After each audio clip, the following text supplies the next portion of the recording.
Hello, everyone.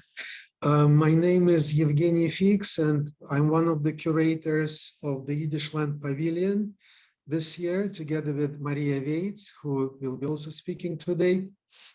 Thanks so much for joining us today for our next event of the Yiddishland Pavilion online series. And today's event is dedicated to the trajectory of the Yiddish culture from modern Yiddish theater to contemporary performance art. So with this online program, we're also trying to cover very different and diverse aspects of Yiddishland and Yiddish culture, contemporary Yiddish culture, and also take a look at its different historical eras and aspects. And now, of course, we thought that we could not avoid such a broad and complex and multi-layered theme and aspect of Yiddish culture as Yiddish theater, which is definitely a phenomenon that also has largely contributed to a development and preservation of the Yiddish world, and also enhanced its connections and its dialogues with other cultures. So today we have three speakers. I'm very excited to also kind of instigate dialogue between the three of them. And these speakers are both, some of them are theater researchers, some of them are researchers and practitioners, and they will look in different areas and aspects of Yiddish theater. So we will touch upon a sociopolitical and cultural context that were shaping theater productions in the 19th Romania. We will talk also about some less known voices behind Yiddish dramaturgy, and we'll also kind of look at more contemporary strategies and formats that Yiddish theater is taking today, and see how traditional Yiddish plays can be blended with contemporary artistic practices and new technologies. And today our speakers are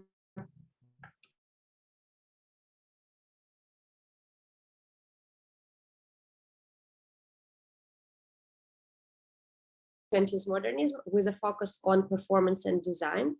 We also have Sonia Gollance, who is a lecturer in Yiddish at University College London and author of It Could Lead to Dancing, Mixed Sex Dancing and Jewish Modernity. And we have a duo from Jerusalem, artist duo Sala-manca, Mauas and Rotman. And they are a group of independent artists that create in different fields from performance to video to installation and new media. Diverse speakers with very different backgrounds and very different fields of knowledge and expertise. And I think this differences and maybe also some parallels in their practice and knowledge will instigate a very interesting discussion. We are starting with Alexandra, and I want to introduce her now properly. So Alexandra Chiriac is an art historian, like I said, specializing in marginalized histories of the 20th modernism with a focus on performance and design. Currently, she's in New York. She is a Leonard Lauder postdoctoral fellow in the Leonard Lauder Research Center for Modern Art at the Metropolitan Museum of Art in New York. She holds a PhD from the University of St. Andrews and an MA from the Courtauld Institute of Art. Her publications examine aspects of Romanian, Soviet, and Jewish performance and design history, and her first monograph entitled Performing Modernism, a Jewish Avant-Garde in Bucharest will be published by De Gruyter in July 2022. Alexandra, the floor is yours. So while I share my screen, I just want to say a big thank you to Evgeny and Maria for inviting me to this great event. And also congratulations on this great initiative that is the Yiddishland Pavilion. Okay. As Maria kind of mentioned, I'm not a specialist in Yiddish culture specifically, but my work in Yiddish theater came out of my attempts to find out what sort of avant-garde theater initiatives existed in Romania between the First and the Second World Wars. And what I found was that the majority of such initiatives were in fact led by practitioners of Yiddish theater. I wanted to find out how these two narratives intersected: the narrative on the scholarship on avant-garde artistic practices in Romania and the scholarship on Yiddish theater, which seemed to me like they were not crossing over anywhere. So this is what I started looking into. Because I am an art historian, I wanted to know what these performances look like and what it would be like to attend them and what it would be like to be in the audience. And this seemed to me particularly important because these theatre productions were very successful in attracting a crossover audience, not just Yiddish speaking. And so the way that the performances looked and the way they communicated ideas had to transgress language barriers. As I started working on the project, I realized that the story had to begin with an ensemble called the Vilna Troupe, who were really the superstars of Yiddish theatre at this time. They were formed in Vilnius in 1915, and they rapidly forged an international reputation due to their innovative Yiddish language productions. And I highly recommend Deborah Kaplan's book that came out a couple of years ago, which really highlights how they became this transnational phenomenon. She describes them as, and I quote, a global sensation, drawing the attention of prominent Jewish and non-Jewish theater artists, politicians, and intellectuals from across Eastern and Western Europe, North and South America, and beyond. They were widely regarded as one of the foremost avant-garde theater companies in the world, end of quote. And so they toured very widely, and amongst their audience, they could count quite famous intellectuals and artists of that period, including, for example, Sarah Bernhardt, Max Reinhardt, Augustus John and Walter Sickert, who saw their performances in the UK, and also Eugen Ionescu. And they were so successful that multiple splinter groups also formed, and they kept using the Vilna Troupe name, which became almost like a brand. Now, the core of the original Vilna Troupe arrived in Romania in 1923. Their first 2 seasons in Bucharest drew large crowds, including actors from the local theaters and even members of the Romanian royal family, and they received glowing reviews. Romanian newspapers reported that the productions were worthy of being seen even by those who did not understand the language. This was in one of the main daily newspapers in Bucharest. And their greatest success in Romania came in early 1925 with a production of Osip Dimov's The Singer of His Sorrow, which was so popular that it ran for over 150 performances, which was a great deal at the time. And Joseph Bulov, who was one of the most prominent members of the ensemble, and he had the main role in this play. You can see him here in the center of the image.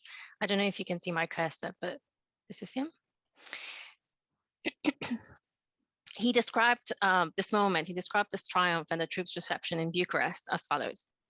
The stalls in front of the stage with its canvas curtain have been filled by spectators wearing tailcoats and monocles, artists, professors, ministers clapping wildly. One evening, automobiles from the Royal Court of Arms appeared. A theatrical frenzy started that lasted 76 days, a legendary number, not just for Jewish theatre, but for Romanian theatre too. From the lowliest writer to the greatest poet or artist, all feel the need to express in public their admiration for Jewish art and the Yiddish language, end of quote. And so the Vilna Troupe decided to settle in Romania, and they were based there until 1927. Their success probably also stemmed from their frequent collaborations with local artists and directors who helped to develop a wide-ranging repertoire and to foster visual experimentation. And this was one of my interests, the links with members of the local avant-garde. And so I began searching for materials that I could piece together to get a feel for these productions. So I was looking for stage design, photographs, newspaper reviews, and so on. One production that really came to life through this process was a play called Shapsitsvi, which premiered in Bucharest in February 1926. And the production had been adapted by Bulov from two other texts, and it's based on a well-known moment in Jewish history. This is the downfall of Shabtai or Shabtai, a 17th century figure who was thought to be ushering in a new messianic era, but then he abjured his faith in front of the Ottoman Sultan, and so thus he proved to be a false messiah. And this was the alternative name of the play, The False Messiah. I have to kind of give a plug here for the Digital Yiddish Theatre project that Sonia is involved with, because it really helped me to figure out what these plays were about. And this one in particular, there was a synopsis on the website. So do go check it out if you want to find out more about Yiddish theatre. And so, as I said, the topic that the play was portraying was one of great significance and tradition for the Jewish community. And yet the approach that was employed to bring the story to the stage was actually a very experimental one.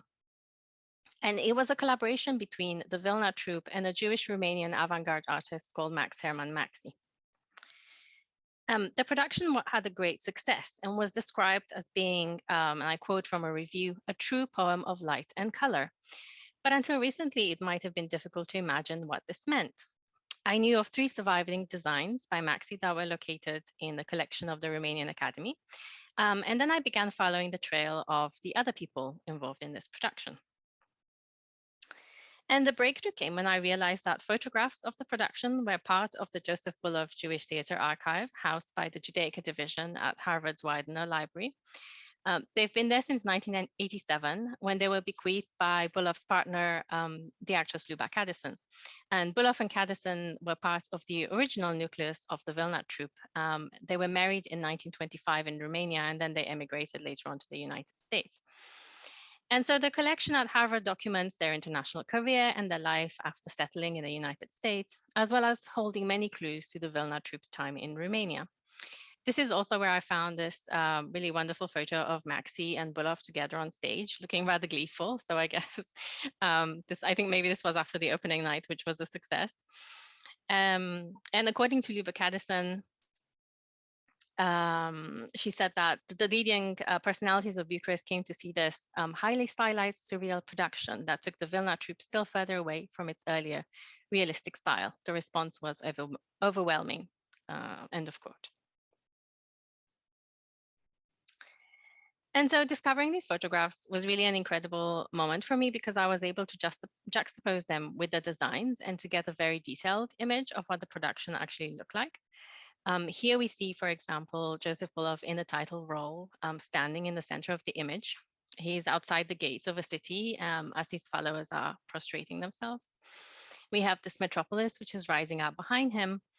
And in the sketch, we can see how Maxi's vocabulary is tending towards abstraction, and he's juxtaposing both historical and contemporary architectural forms. And I really like how this little puff of smoke is kind of escaping the edges of the drawing. We can see here also the structure of the set and how it functions, how the striped border that appears in the sketch is in fact a set of steps that provides the stage with dynamism. They are used by the actors to create a series of collective movements and configurations that highlight the unfolding drama. Then we have Act 2, and here the sketch displays a riot of primary colors, and it's really fun to imagine what this would have actually looked like on stage. This is a depiction of the sumptuous setting of the Sultan's court, and the brightness is tempered by geometrical shapes and patterns that once again borrow from the vocabulary of abstract art. Even the Sultan and his 2 attendants form a symmetrical group wearing garments with abstract compositions, which we see reflected in the photograph, while Shabtai is set apart by his white robes. And the scene once again makes full use of the set's dynamic structure. This multi-level platform in the center functions as both a throne for the Sultan at the beginning, and then as the action unfolds, it becomes the battleground between Shabtai and the Sultan's janissaries, or his guards later on in the plot. But ultimately, Shabtai's battle is with his own self, as the production's concluding act suggests. The design for the scene makes its visual impact through simplicity, with our hero now a barely human figure composed of interlocking geometric shapes, standing on a pyramid that emerges from the darkness. In the photograph, he is juxtaposed on stage with his temptress, Sarah, played by Luba Kadison. And one reviewer describes this last scene as truly memorable, ending with, I quote, a lugubrious descent of bodies plunging down the steps and into the abyss of immorality, end of quote. And now what is interesting about this production, even beyond its experimental nature, is that it turned out to have a transnational trajectory.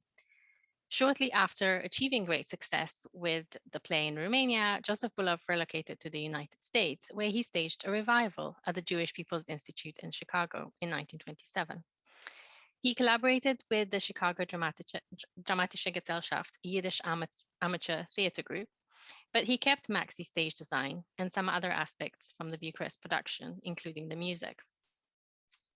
And I found this program also at Harvard, alongside detailed scrapbooks with press reviews assembled by Bulov and Cadison, which described the production as an artistic triumph with enchanting music and fantastic, almost bizarre scenery. One thing that was really poignant for me while doing this research was the experience of displacement that these artists had to permanently grapple with. And this is something that I think the Yiddishland Pavilion also aims to do, to understand the experience of falling between national boundaries and to try and negotiate that. And for the Vilna troupe, this itinerant existence meant that they experienced life's milestones in arbitrary places. This is something that moved me deeply.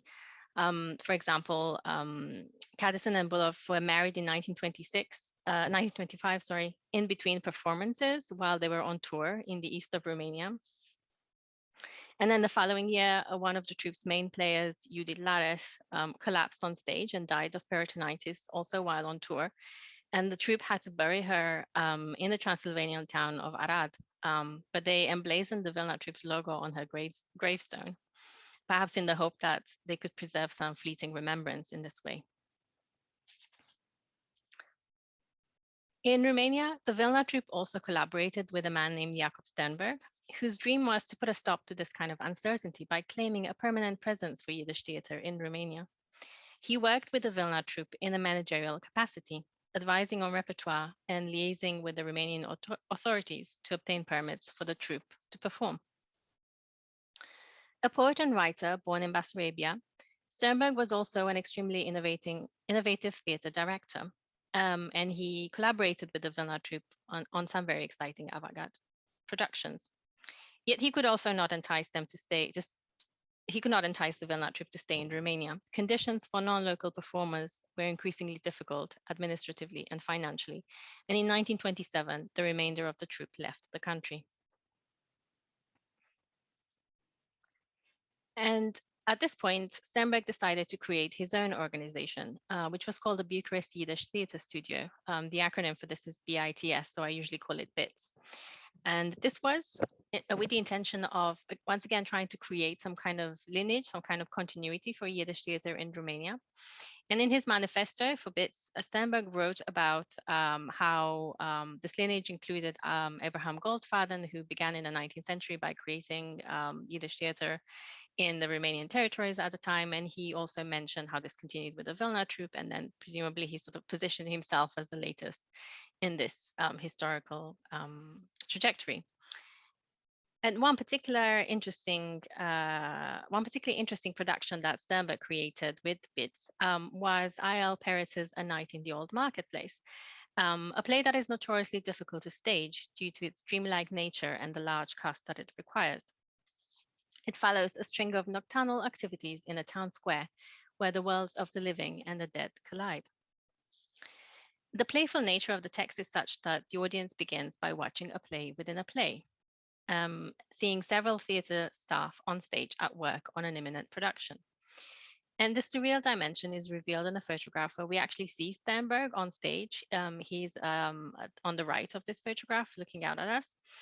And so he is the actual director standing on stage next to the drama that unfolds. Perhaps he's playing himself, but I have not been able to determine that. These images emerged at the Center for the Study of Jewish History in Romania, and with the help of Anca Tudorancea, who works there, we were able to identify several of the productions that were in these photos. And it turned out that this particular production was extensively photographed. And what is evident from all the existing images is the desire to emphasize this radical aesthetics of the production, especially through the dynamism of the actors' movements and the use of stage lighting techniques as well. In one image, we see hands that are rising up behind the parapet, framed by two beams of light that engage in a gestural ballet, creating ghostly shadows upon the backdrop. This signals the moment in which the dead emerge from their graves to engage in a frenzied dance, accompanied by the spectral orchestra, who you can see here in this other photograph. This must have been amongst the most dramatic scenes that the audience encountered. The dance itself shows bodies merging and contorting, leaning and arching in gravity-defying fashion. And Sternberg's approach cultivated not just the blending of the actors' bodies, as we see here, but also of other branches of the arts. The full staging of a night in the old marketplace included specially composed music, choreography, lighting, costumes, makeup, and decor, all interacting harmoniously. It left an indelible impression on many contemporary commentators. It was described as a performative melding together in which music was words, words were music, dance was both words and music. But a more pragmatic commentator observed that this impression of harmony, unity, and rhythm was achieved despite the limited scenic and financial means available to Sternberg. So in this talk, I have not really focused a lot on the obstacles that the performers faced in Romania and the anti-Semitism that they encountered. So I'm going to end by saying a few words about this. And although Sternberg was constantly pleading the case for funding and support for a permanent Jewish theater in Romania, which was his dream, as I said, he was frequently turned down by the authorities. And in the end, bids lasted less than a year, even though these visionary performances created an echo in the contemporary press and the wider artistic community. Sternberg continued to produce notable theatrical performances until the late 1930s, when he emigrated to the Soviet Union. In the early 1940s, under the fascist regime led by Ion Antonescu, Jewish staff and performers were removed from Romanian theaters, but they were permitted to create their own organization. Maxi, the artist that I mentioned earlier, joined a group of over 200 artists and intellectuals in setting up a Jewish theater in Bucharest. The Barașeum Theater opened its doors in March 1941, and paradoxically perhaps, it fulfilled Sternberg's earlier dream of a permanent home for Jewish theater, and it still exists, being one of the last remaining professional Yiddish language theaters in Europe at present. So I will close here. But in terms of my research into avant-garde artistic practices in Romania, it did take the form of a book, as Maria mentioned, which is coming out this summer, and it will be available open access, so you can download it from free from the website of the Gruyter, and it has many more amazing images that I was able to find in the archives for these productions. So thank you very much for your attention. Thank you so much, Alexandra, for the fantastic presentation, and congratulations on the book. We're all looking forward to it. Our next presenter tonight is Sonia Gollance. Sonia Gollance is lecturer in Yiddish, assistant professor at University College London. Her book, It Could Lead to Dancing, Mixed Sex Dancing and Jewish Modernity, Stanford University Press 2021, was a National Jewish Book Award finalist. She is managing editor of Plotting Yiddish Drama, an initiative of the Digital Yiddish Theater Project. Sonia's ongoing translation of Tia Archishevska's play Miriam was supported by translation fellowship from the Yiddish Book Center. Sonia Gollance will discuss tonight how her work editing an online database of Yiddish play synopsis for the Digital Yiddish Theater Project inspired her to research women who wrote plays in Yiddish. Sonia, the floor is yours. Thank you. Thank you so much for the introduction and for the invitation. And this is such a fabulous project. Would it be possible to get the PowerPoint? All right. Second.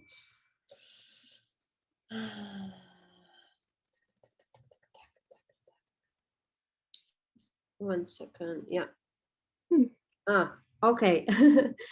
Now I have difficulties with it for some reason. Maybe I'll do that.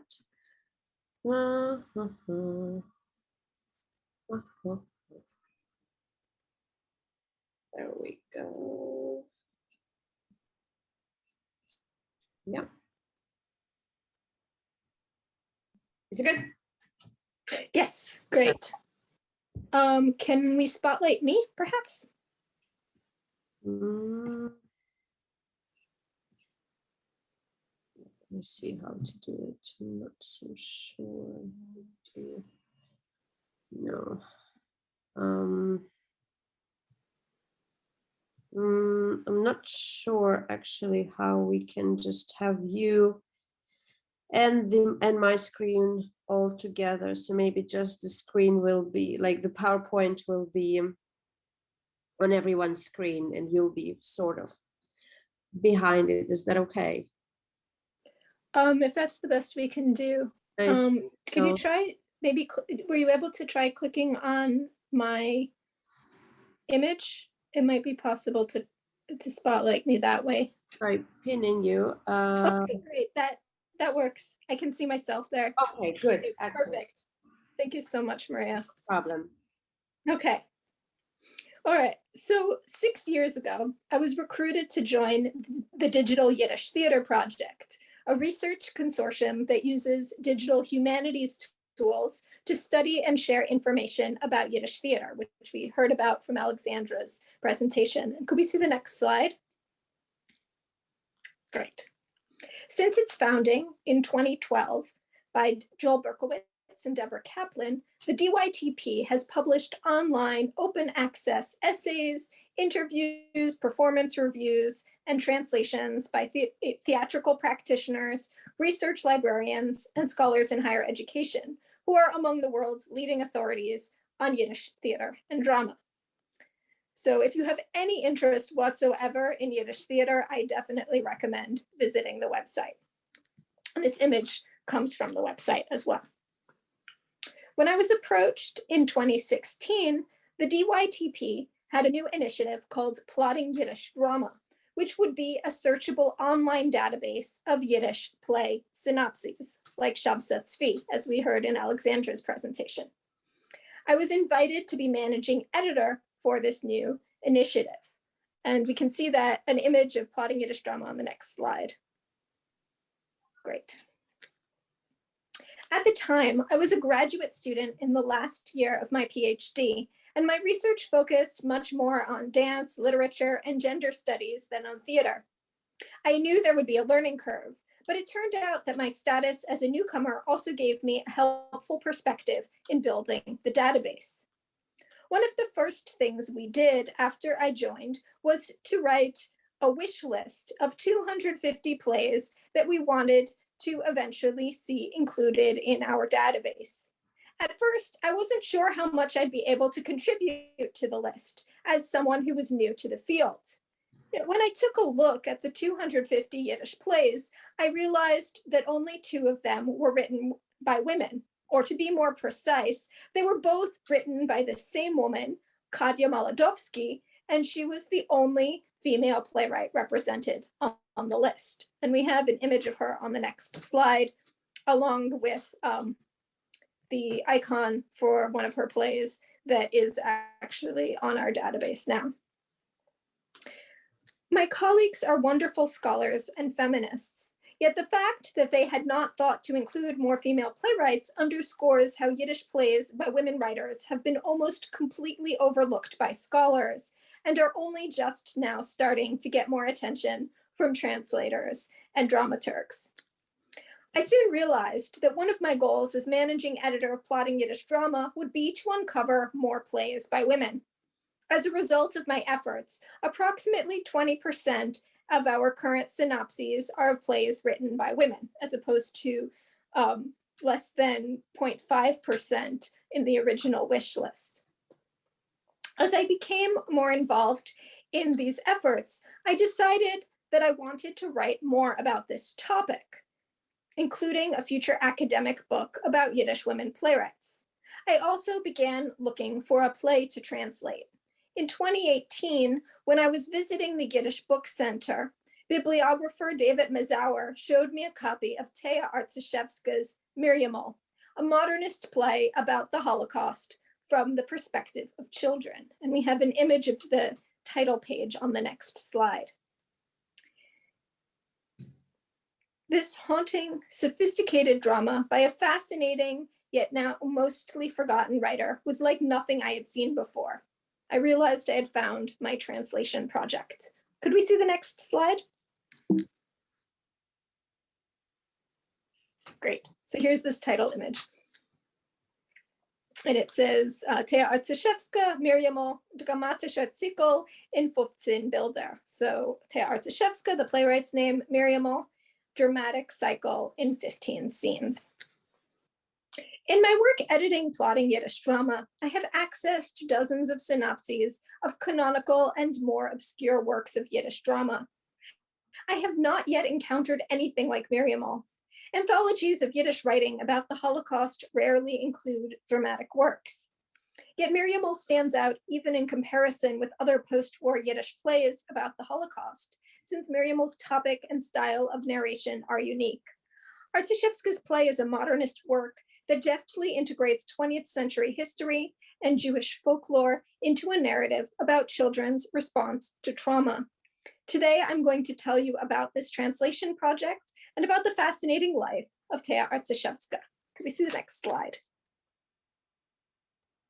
Great. Feminist scholarship has increased our awareness of the literary achievements of women who wrote in Yiddish. Particularly since the 1980s and 1990s, there have been a number of important academic monographs, collected scholarly volumes, and translations which illuminate the contributions of Yiddish women writers. Poetry was the first genre to draw scholarly attention, followed by short stories. A number of memoirs have also been translated and used for historical research. Women's participation in newspapers and literary journals has begun to garner interest. In contrast with other literary traditions where novels were viewed as a feminine genre, scholarship of Yiddish language novels by women was virtually non-existent until recently. Generally speaking, we are experiencing a welcome boom in translations and scholarship of Yiddish women writers, although there is still much work to be done. Could we see the next slide? Scholarship of plays by women in Yiddish has lagged behind awareness of women's participation in these other Yiddish literary genres. Numerous women writers who have received recent attention for their work in other genres, including Katya Molodowsky, Kava Rosenfarb, and Miriam Karpolov, also wrote plays. Yet these dramatic works have generally been neglected and certainly gained less attention than their prose or poetry.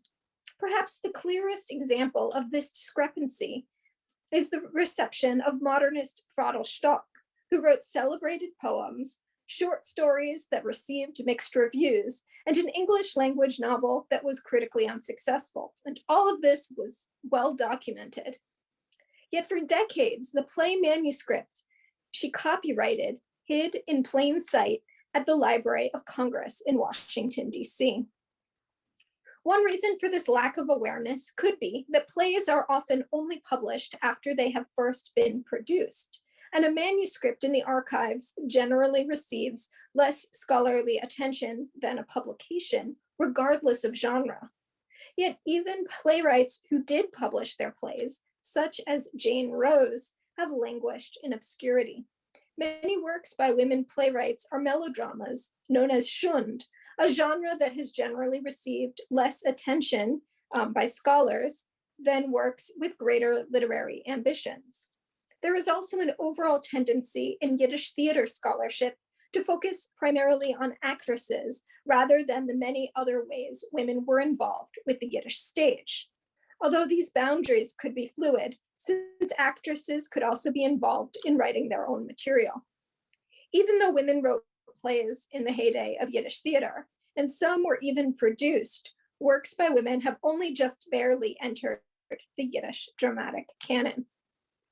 Scholars and translators have only very recently begun to address this neglect.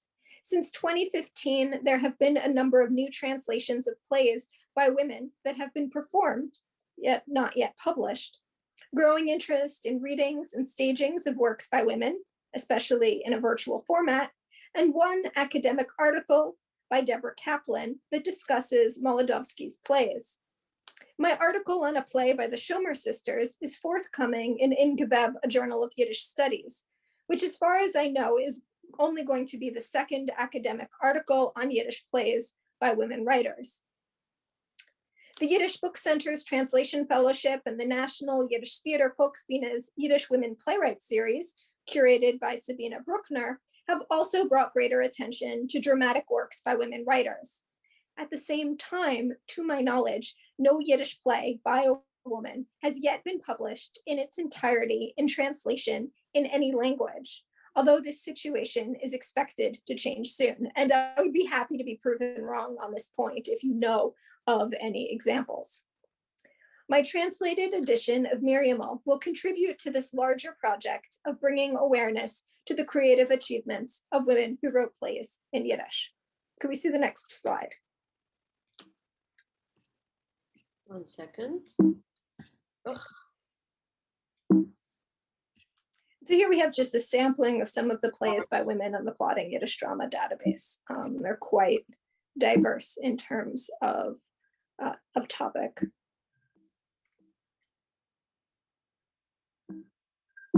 For instance, Sarah Schimmer was the founder of the Beis Yaakov Orthodox School movement, so with education for women. And so this is a very religious play. Okay, great. All right, so now I get to talk about Thea Artashevska. Although she is now largely forgotten, Artashevska was a mesmerizing figure in the Warsaw Yiddish culture scene on account of her many Yiddish theater achievements and her participation in Yiddish literary circles, as well as for her life as a bohemian. Can we see the next slide? As Mark Turkov put it in 1954, and here's a quote, "She deserves to have a whole book written about her, owing to her immense accomplishments in Yiddish cultural life in Poland, thanks to the assistance she rendered Jewish artists in Poland over the course of many decades, and, why deny it, also due to the tempestuous romantic life she led." End of quote. In recent years, Artashevska has received attention for her involvement in Jewish artistic circles in Poland, yet her contributions to Yiddish theater and Yiddish literature deserve further examination. And on the next slide, we have a list of some of this. Okay. So on this is an image of her as an artist model, or as representing Queen Esther or Estherka. Okay. Artashevska was born in 1890 to the Lipski family, illustrious Ger Hasidim, in a shtetl called Mauas in Congress, Poland. And so this is the part of Poland controlled by the Russian Empire following the Napoleonic Wars. And Mauas was very close to the border with Prussia. Despite the pious family environment, Artashevska and her two older sisters each pursued a career in the arts. Sarah Lipska became a painter and Liba a dancer. At age 16, Artashevska met her first husband, the artist Shimon Kratka, and in the face of her family's disapproval, the young couple eloped to Palestine and spent several years there. And I just wanted to note, Artashevska was married several times, but the name that she published under, Thea Artashevska, comes from her second marriage to Joachim Artashevsky. Okay, so the couple then moved to Warsaw after several years in Palestine, and they became part of I.L. Peretz's renowned literary circle. And I.L. Peretz was considered one of the classic writers of Yiddish, a really towering figure in modern Yiddish literature.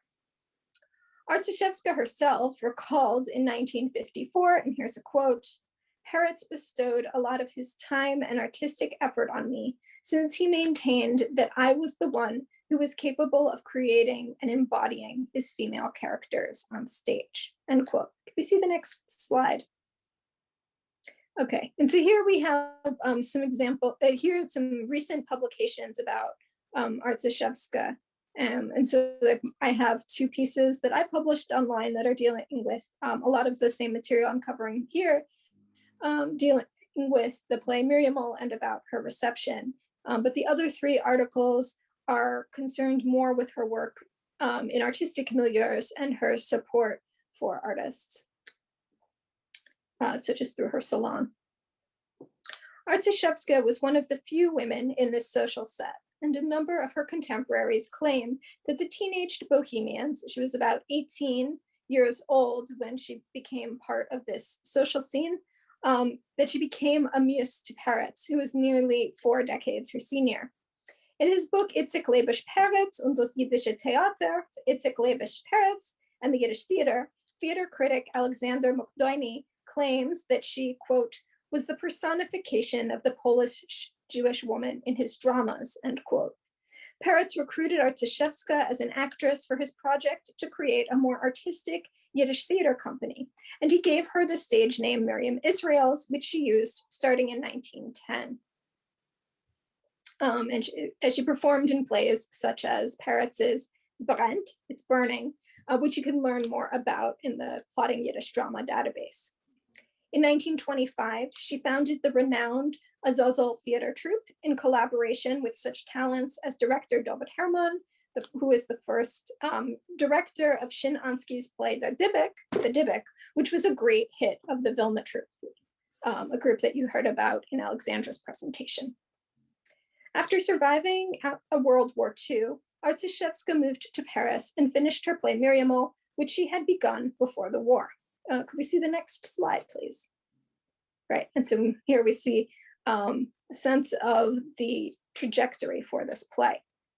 In 1954, Miriamol received the Alexandra Chiriac Prize for Best Yiddish Drama from the World's Jewish Culture Congress.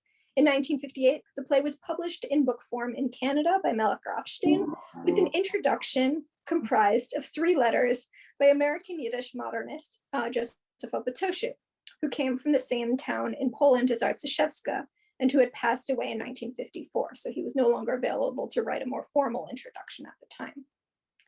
Could we see the next slide? So here we have a picture of Opatoshu. Another edition was printed in Paris by Goldena Pava in 1959, just 1 year after the Canadian first edition. Miriamol was honored by the gatekeepers of Yiddish literary taste. This recognition is particularly striking because so little attention has been paid to plays written by women in Yiddish, and yet Miriamol is virtually unknown today. Next slide, please. Miriamol is a dramatic cycle in 15 scenes about the Holocaust from the perspective of Polish Hasidic children who make sense of their circumscribed reality through games and stories about rebbes, so Hasidic rabbis, who are often viewed as being who have quite a following and sometimes are believed to be able to create miraculous happenings. The play takes its name from the character Miriamol, an orphaned 13 or 14-year-old whose father was a dayan, a judge in a religious court. She suffers from a mental illness and often disturbs the other children with her morbid comments, which are frequently delivered in rhyme. By the end of the play, Miriamol becomes a prophet-like figure who leads the children from Warsaw towards, she claims, Jerusalem. Next slide, please. While most Yiddish play translations are from the heyday of Yiddish theater from the late 19th to early 20th centuries, Miriamol is a post-war work that juxtaposes Jewish folklore with modernist motifs. It is also unusual for a text about the Holocaust, since it is a play that highlights the experience of a female adolescent with a mental illness.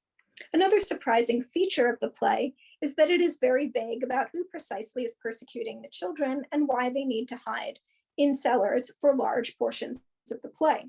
Although it is not always obvious from the text how directly Artashevska wanted to address the the Holocaust, it is clear that Opatoshu viewed the play as a response to the Chorn, the Yiddish word for Holocaust, since he wrote in a 1953 letter to Artashevska that became part of the introduction to the play, quote, "You have written something powerful. I have not encountered such images and scenes in the dozens of books which have already been written about the Holocaust," end quote. With regards to its modernism, topic, and critical acclaim, Miriam will challenges our expectations of Yiddish dramas and Yiddish women's writing. Next slide, please. My book-length English translation will consist of a biographical essay, an annotated version of the play based on the 1958 Canadian edition of Miriamol, and an appendix of secondary materials about Artashevska's life, mostly memoirs and newspaper pieces by Yiddish writers such as Yehiel Yeshaya Trunk and Melech Ravitch. Next slide, please. I intend to publish a book that could be used in high school and university classes and would allow students to discuss or even perform the effects of traumatic historical events on children. Both plays and literary texts about children can be used to make difficult topics more relatable for a contemporary audience. What is more, particularly when one considers the introduction and appendix of this volume that I'm creating, my project could serve as an accessible, authoritative tool for students in Holocaust studies classes. Next slide, please. At this point, I'd like to say a few words about why my appendix is important, not just for contextualizing Artashevska's life and legacy, but also for thinking more broadly about the reception of women in Yiddish cultural figures. And then I'm going to wrap up my remarks. Scholars such as Faith Jones, Alison Schachter, and Anita Norwich, to name only a few, have noted the complicated reception of women who wrote in Yiddish. Male critics welcomed the idea of women writers in Yiddish, yet often reacted with scorn and condescension when their female colleagues did not follow their narrow ideas of what women should write about. Scholars have acknowledged this at times dismissive treatment, yet for the most part, the primary texts have only been available in Yiddish, and those who do not read the language must rely on brief quotes and assessments of others when evaluating the critical response. In this context, assembling a body of translated texts about a single Yiddish woman writer would make this reception history more legible to people, including students who are unable to read these texts in the original language. Scholars who work on recovering foreign writers often get asked if these writers were any good. I'm pleased to say that Artashevska's work was considered good, yet she nonetheless faced a lot of the issues common for her gender and genre. In my talk today, I've discussed my ongoing project to translate Miriamol, uncover more information about Tea Artashevska's life, and contextualize the playwright's reception through an appendix of primary texts by her contemporaries. There is still a lot of uncovering left to do, but I hope you'll agree with me and with Opatoshu that this is a powerful work and unique project that will help us better understand Yiddish women's writing and post-Holocaust Yiddish theater. Next slide, please. Thank you. Okay, you can stop sharing now. Thank you, Sonia. Thank you so much. I think it's an extremely important topic and very much correlates with what Yiddishland Pavilion is doing, which is, enhancing narratives that have been, intentionally, historically omitted or suppressed. So I think, voicing the silence that was intentionally created is hugely important, and making stories of these women and making their voices and their writing and their creativity is very important. And I think the school project is also an amazingly important thing, because it's always very difficult, I think, to find proper ways of how to speak about the Holocaust and Yiddish culture to wider audiences and wider teenage audiences. So best of luck with this project. Sounds very important and really great. Thank you. And let's move on. I want to introduce our duo, our artistic duo. So from research and theory, we're slowly moving to practice, even though both Leah and Diego also do lots of research. on Yiddish theater. They're also very important and interesting practitioners of contemporary Yiddish theater. So being a group of independent Jerusalem-based artists, they create in different fields from performance to installation and new media, and they started doing that in early 2000s. They deal mostly with poetics of translation, cultural, mediatic, and social, with textual, urban, and net context, and with the tensions between low-tech and high-tech aesthetics, as well as social and political issues.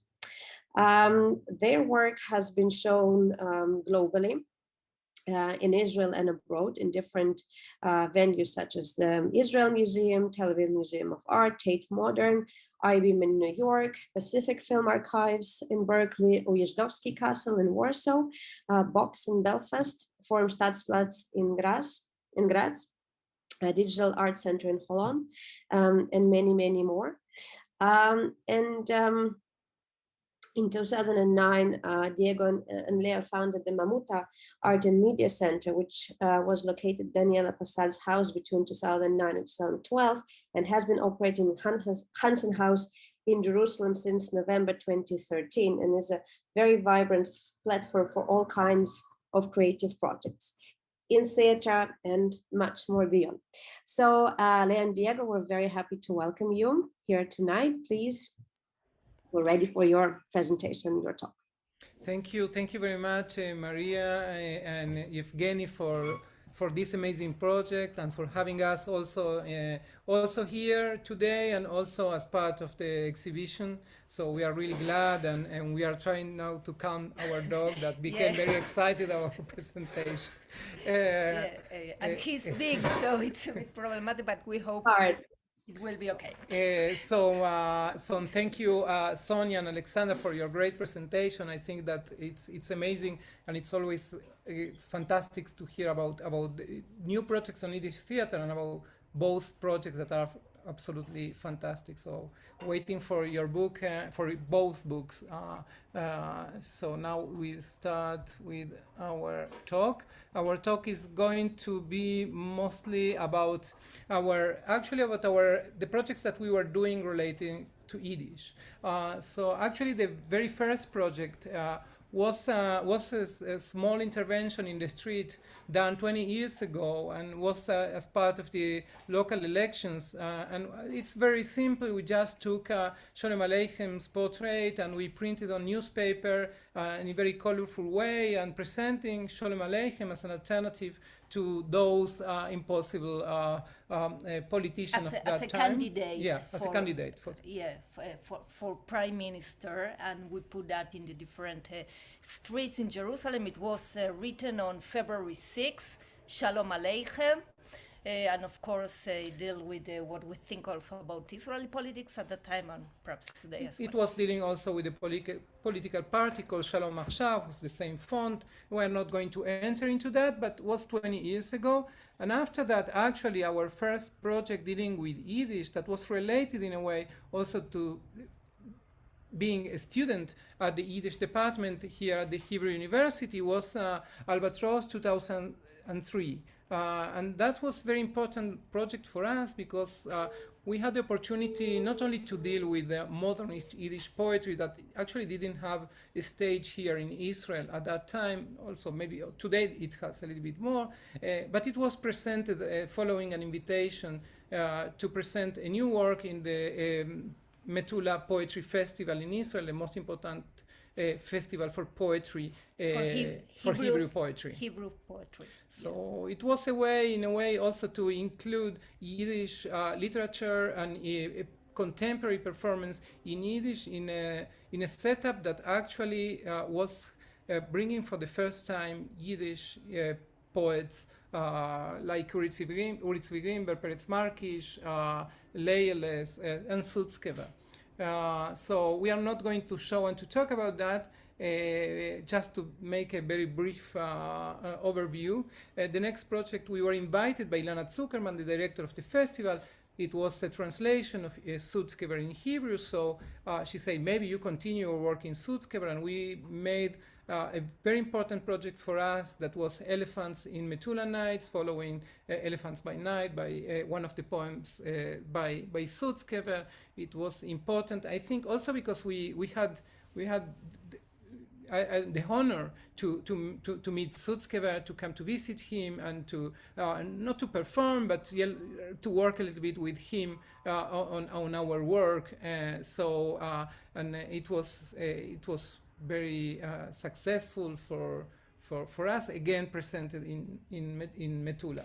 Not only in Metula, it was presented yeah. in different parts, in different places in the world, and also not in Yiddish frames, right? It was in general presented in frames of contemporary performance, and yeah. Okay, maybe just to have a feeling of what we are doing, we're doing work. This was a work for PowerPoint. The name was Elephants in Metula Nights, a performance for PowerPoint, video, and 2 voices. And we were using very simple aesthetics of PowerPoint, a lot of office aesthetics, and also using some 8mm films, and creating an own story, telling a fictive story about Sutskever coming to Israel, but based on his own poems. So we are creating in Yiddish, with translation into Hebrew, a new work based on his poetry. You want to talk a bit about this?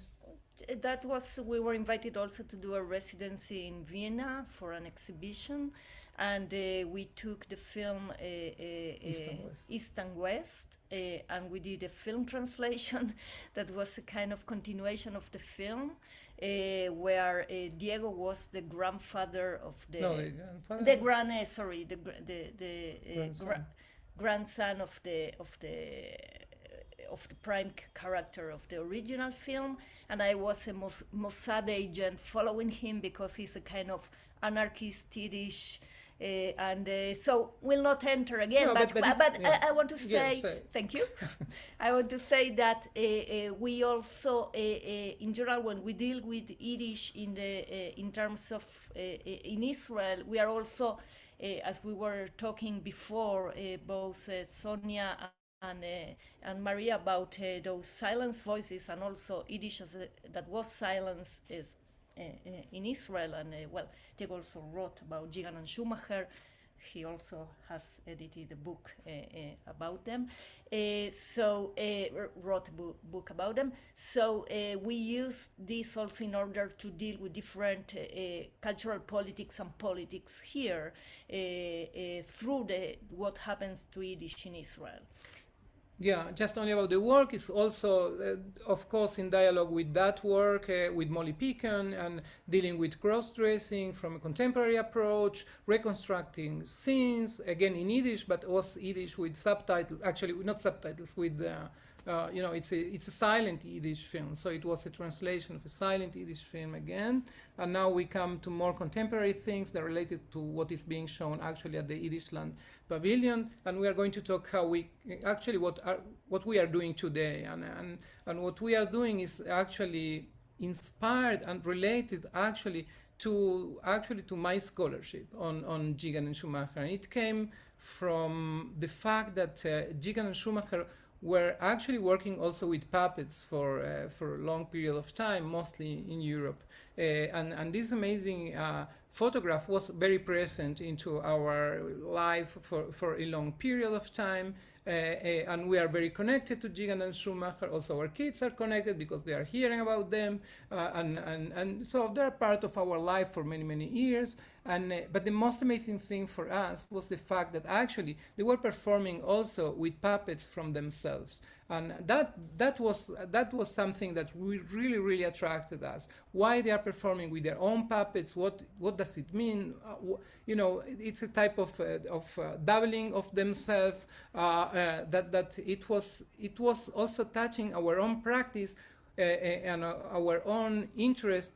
For example, in one of our projects, to look for doubles for ourselves. So we found something that connects us more directly to them, and visiting a... Yes, so we asked from a sculptor, a friend from Argentina, Shelenko Koz, that she was working on her own project of doing like puppets, not puppets, of doing like dolls of her friends, and she wanted to do of Diego and of me, but we presented her with the idea of doing of Gigan and Schumacher and to start this project. So she doesn't come from Yiddish knowledge or interest, but she entered with us in this kind of adventure. And the interesting thing that was like this joint interest of her and our interest that suddenly joins together in a new work.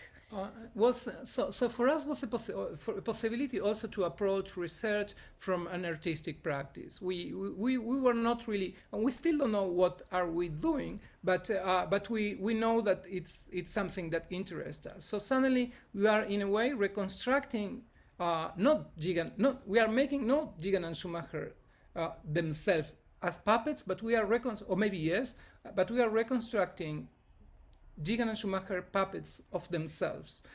So this game was what was interesting for us. But suddenly, Ashelen told us that she also has a little bit of material, and she can do a couple of other puppets. And she said, if they were doing their own puppets, so why not to make both the puppets of yourselves? So in a way now we are actually reconstructing with our own practice their practice of performing with their own puppets, right? Yeah.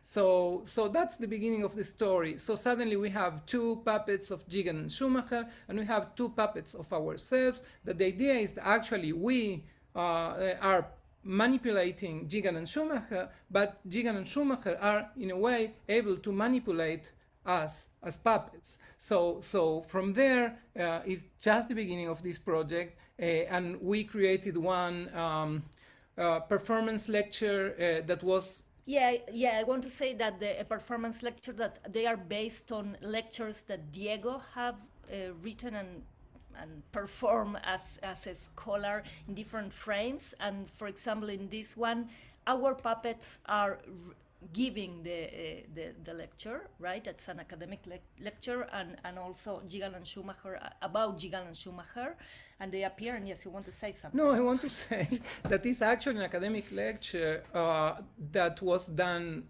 Actually, it's also in the book, but it was done in Toronto, and it is about the Gigan and Schumacher coming back to Poland after the war, and how actually they are unable to speak at the beginning. So the name is Yiddish Silence, and so suddenly in this lecture that is actually the same text without touching it, it's totally academic, but when it's performing by puppets, the entire situation changed. It's not easy, and we presented that on an art frame and on academic frames. And it is not easy.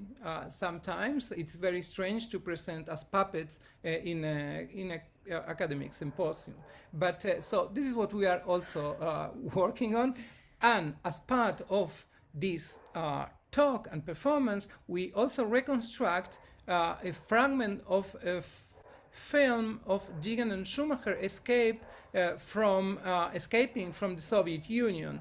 They are wearing, so this is the lecture, they are wearing these clothes as prisoners that are actually based on a picture from one of their performances, and they are reconstructed with the puppets, but the video actually of their escape it's not real. It is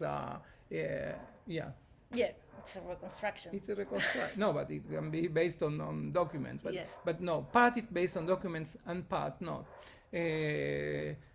So this fragment of the video is what is being shown now at the Yiddish Pavilion. Okay. Just to give. Okay, so this is just, so we'll quote, and after that we'll say, if we raise the question of what can there be historical knowledge, the answer is of that which can be reenacted in the historian's mind. In the first place, this must be experience of that which is not experience, but the mere object of experience, there can be no history. This is the famous Collingwood statement. So in a way, this is part of the background and how we are, in a way, trying to theoreticize what we are doing and trying to understand it. So this is, again, the image, and another quote that this is not the quote that we okay, anyway, this is Gigan and Schumacher. This is somehow, as we said, that all this work about Gigan and Schumacher is also based in the book that Diego wrote. And, but it's also important why we're bringing this image. It's not only for the book, it's because in the book it's also this painting, and the painting is done by Adi Kaplan and Shachar Carmel, and I invited them to make this painting for the book, just as something that could be nice. But suddenly they started to paint more than 10 paintings based on photographs by Gigan and Schumacher.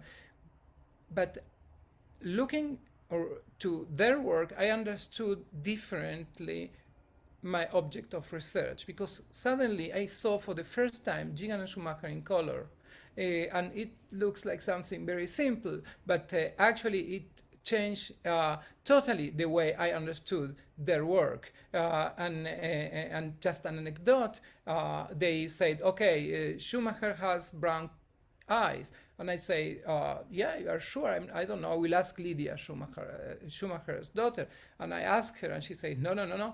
My father had blue eyes, and I told him he had blue eyes. You are wrong. And he says it's impossible. He had brown eyes. So I say, okay, I will try to find documents and I will check in passport and so on. So I went to the passport. I checked the eyes, the color of the eyes, and it was brown. It was not blue, as Lydia was actually telling the story. So suddenly, through the painting, I was able to understand not only the color of the eyes of Schumacher, but the way actually the story was being told by Lydia Schumacher. This is just an anecdote. As part of the project with the puppets that we are doing, is also related also to research done on Gigan and Schumacher. They did a very it was not famous because it was forgotten till I found it in the archive. They did a parody about Abima's D-book. You want to No, decilo. So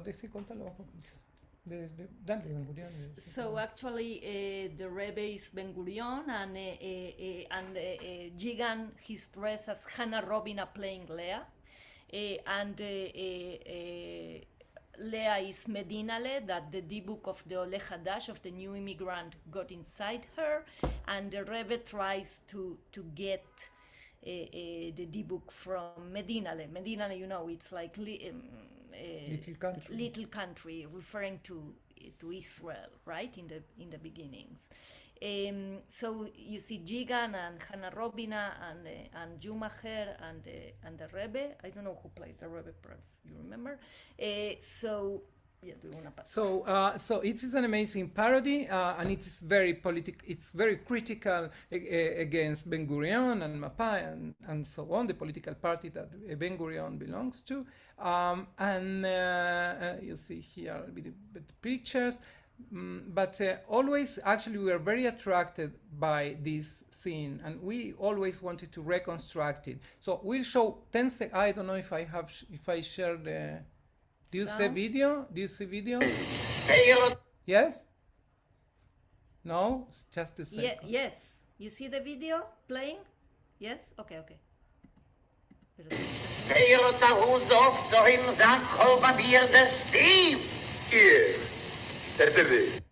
Okay, this is just 2 seconds, the only part of the 20 seconds that we have from that performance. And actually, we did just the very first version in a lecture, actually in a conference, in an academic conference, where we actually are doing our first steps on reconstructing this. Okay, it doesn't work because of the internet. That's something stuck. not important. Anyway, so we are working with those materials. Those materials are part of our performance. It's not only performance, it's also part of research. It's going back from research to performance, from performance to research. And now we are going actually to finish with talking about another project that... Yeah, perhaps just to say that in this conference that was in Orléans in France, we also performed with our kids, that they were reading with us the academic lecture, and also singing and playing the guitar and doing follies. So we and also singing in Yiddish. So they are also part of our work. So it has so many let's say lines, right, from artistic research to academic research, going forward and back, as Diego said, and also with Dead Alive, and taking Gigan and Schumacher and reconstructing, and they working on us, and also with the kids. So yeah, that was the last thing we did. And another project that will finish the D-book. Yeah, the only thing that I want to say that is going to be connected to the D-book is that actually we are giving voice to those figures, and it is related to the project that Leah is going to talk about now. So actually in 2017, well, it was also developed from a long-term project on Ansky and in general, and ethnography and art, and after that on the D-book. But what we did together with Adi Kaplan and Shahar Carmel is to take the film of Bashinsky films of 1937 and to re-edit it in a 50 minutes version, and to possess the sound. Okay, so the whole sound is taking place on stage. Diego and I are dubbing the whole characters of the film. We are dubbing the whole characters of the film, also, you know, changing genders in that sense. And Adi Kaplan and Shahar Carmel, they are doing the follies. That means that all the sound of the film, if a door is open or someone is walking, all is happening live on stage as well. And there is also an orchestra of 30 players playing a new score that was based on Moldova by Smetana, and that resembles a lot also the Atikva, that's the Israeli anthem. What I think that in this project, what is important for us, or what in a way is saying, is actually that in order to have living Yiddish performance, we had to erase the original. So in a way, we are actually we argue that actually it's a collaboration with the dead.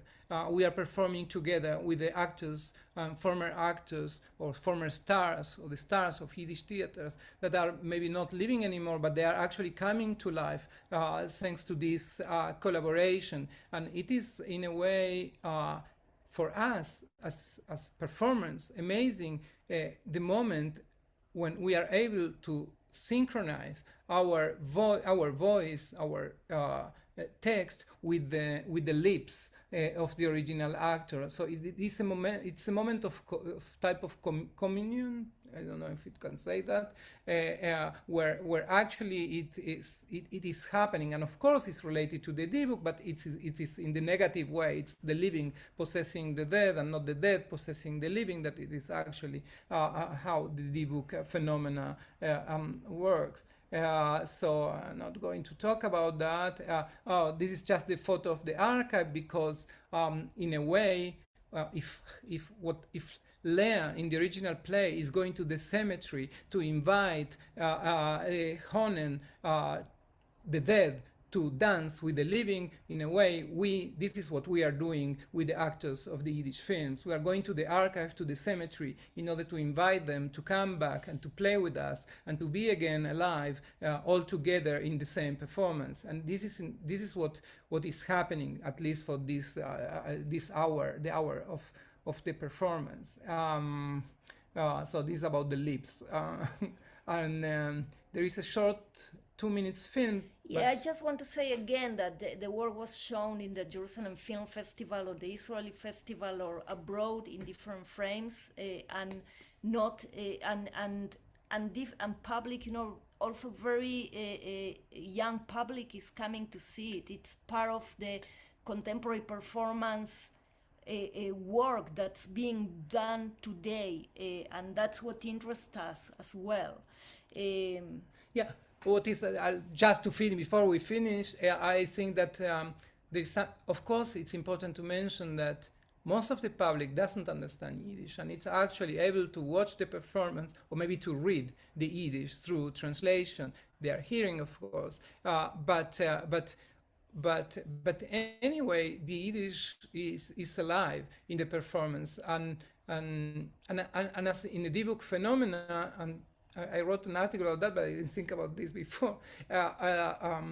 Actually, the possessed person many times were speaking in a language that the auditorium was unable to understand. So in that sense, again, is happening a type of possession in a language that most of the auditory is unable to understand, only through the mediation, maybe not of the Megaresh, of the exorcist, the Rebbe, but through the subtitle in this case. So there is the film, but I think that it's just, I don't know if you can hear, just to see a little bit. There is sound in the video.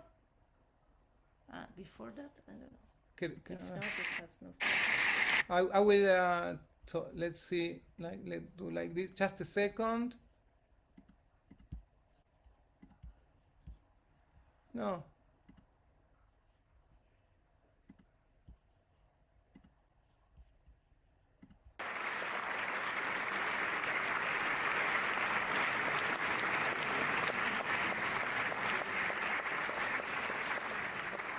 Iets wat zich gewond hebben, Aliv. Zing dein Shir Hashirim. Noch lang, was macht sich? Weet, wir kennen Gitter kommen zu Gott, wir kommen zum Red. Wir hat Gott nicht gekonnt, wir warten. Nicht gekommen. Was weiß? Und der Zeit.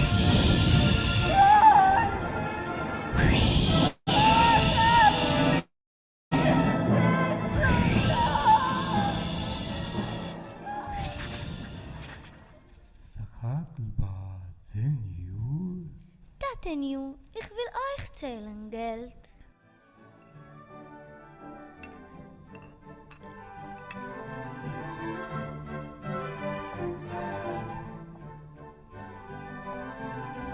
Teufel, nimm dich mein Guf, nimm dich meine Schume, nimm dich mein Chochme, nimm dich mein Teure, nur gib mir sie, gib mir die Psyle, lehe was Chano, Teufel,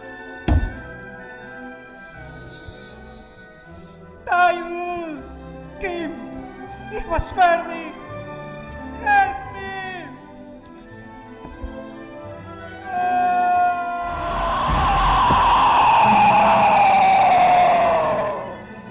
Ich furcht mich nicht vor eure Blumen und Verräume. Nicht unser höchste Heuch soll sich gleichen zu meiner jetzigen Ruhe. Okay. Thank you for your time.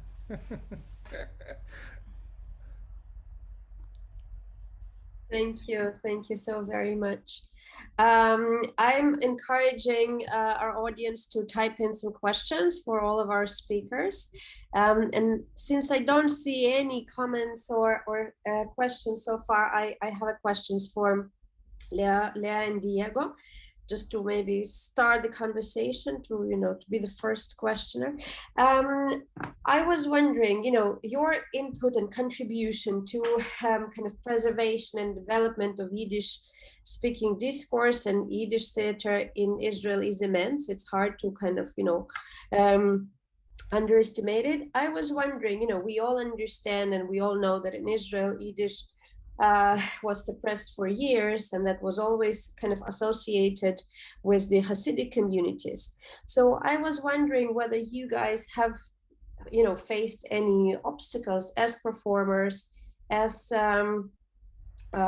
contemporary artists, with kind of, expanding the scene of Yiddish in Israel. And I was also wondering whether your audience in theater and in contemporary art spaces and venues, are these two different audiences, or do they largely overlap? If we have difficulties, I should say that when we present it, but it depends also, to Ilana Zuckerman, that we want to do these Yiddish works in the Hebrew Poetry Festival. She actually quite accepted that, and also in the different frames we have done it.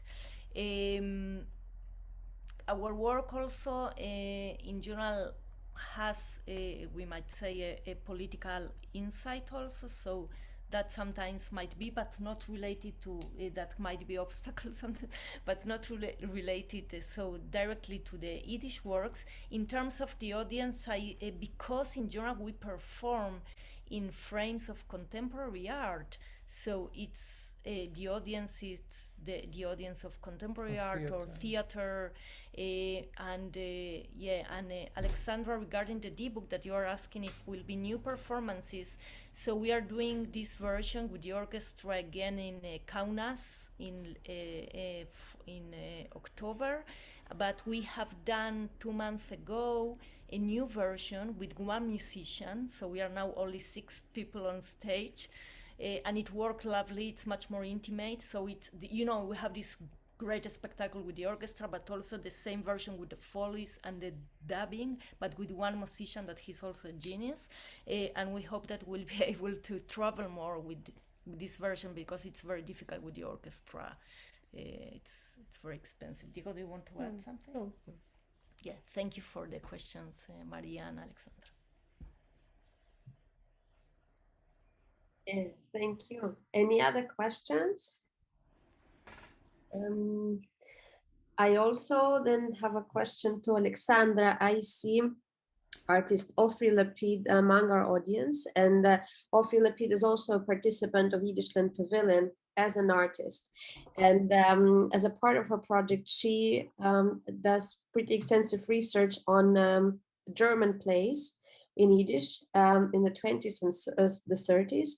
And she focuses mainly on censorship and what censorship were, what plays were censored, what parts of language and what themes were censored, and so on. And I was wondering, because you were talking a lot about pressure that the Romanian troops were having at the time. So could you maybe expand a little bit on the issue of censorship and how the censorship was expressed also through kind of maybe state pressure or I don't know, other theaters' pressure? What was the situation?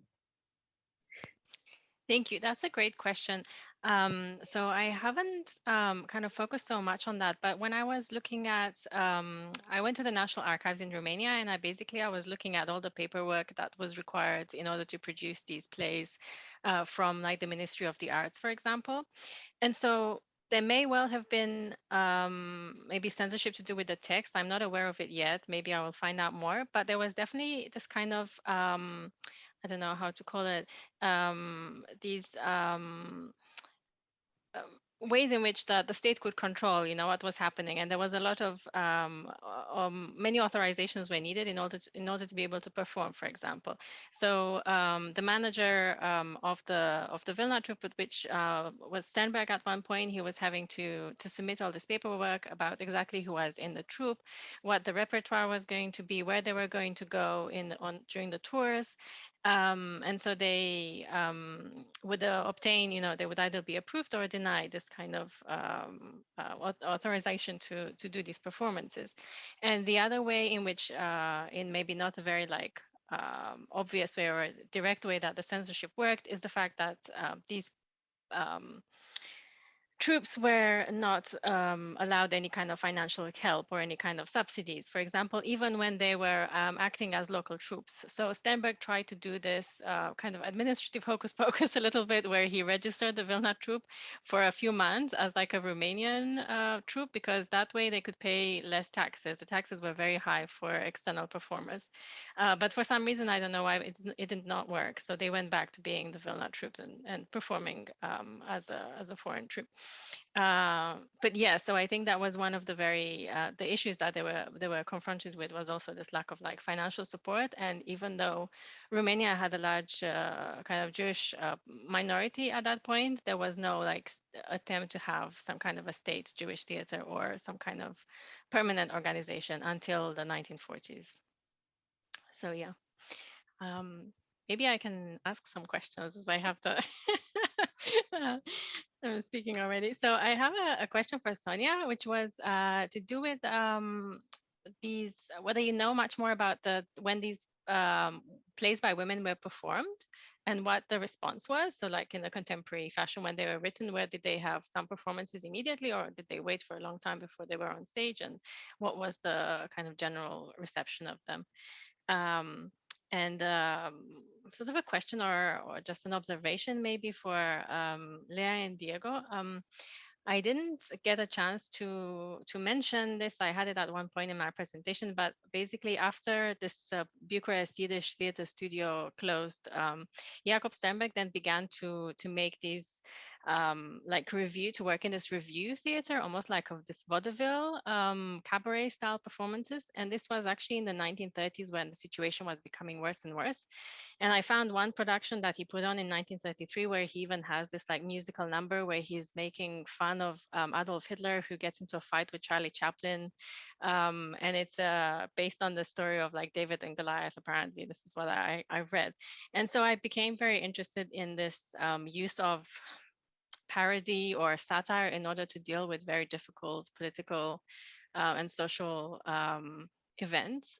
So I was very interested in seeing what you show with the puppets, the Jigan and Schumacher performances, and I wondered if you could comment more on this.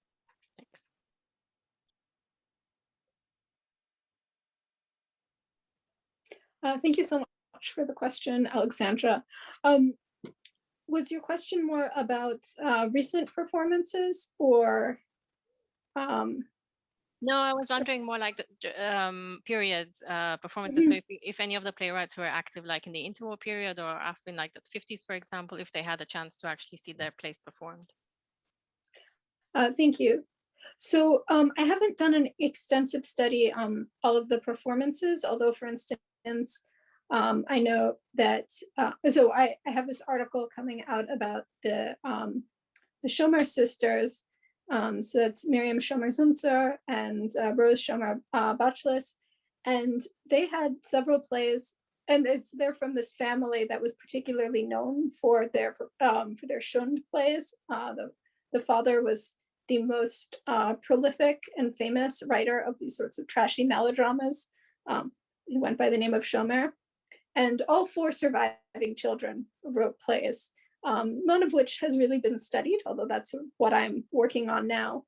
And one thing I found really interesting is because even though some other plays are probably never performed, like for instance, Miriamol, I don't think it was ever performed. There was one review I found that said this is like such a masterpiece and it would be basically impossible to perform it or without cutting it down substantially.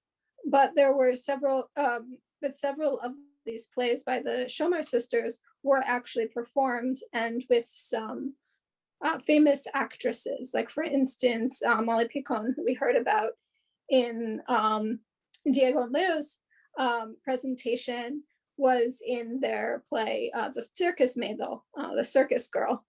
And so that was in the 1920s, I believe, that these performances took place.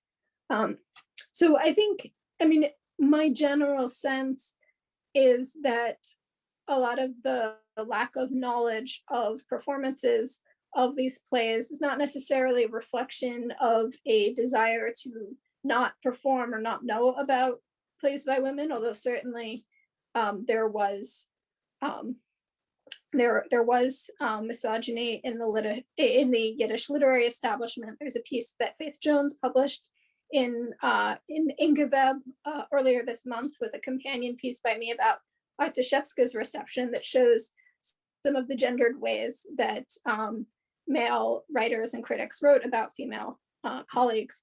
But I think a lot of it has to do with just the ephemeral nature of a lot of Yiddish theater. It was extremely popular.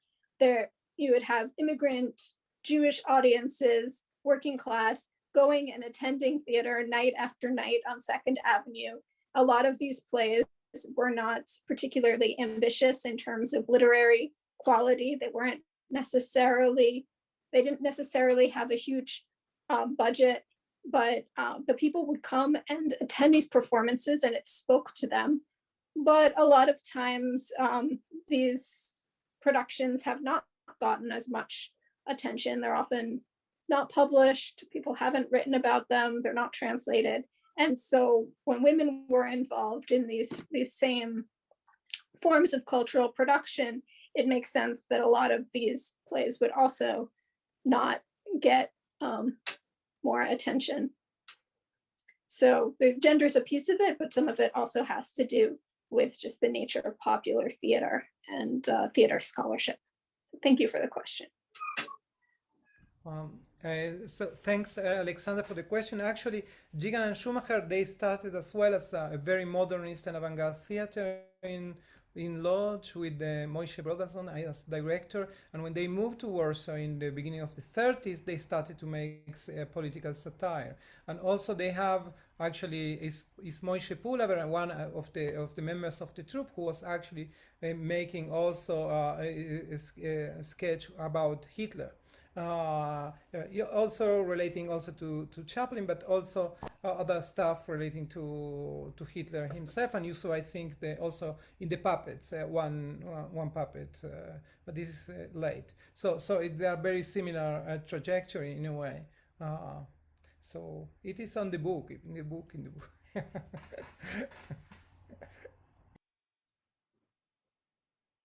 So if there are no more comments or questions, I would like to thank you all for this wonderful evening or afternoon, depends on where you are. It's been extremely interesting. Thanks again very much, and we all will be in touch, I hope. Thank you.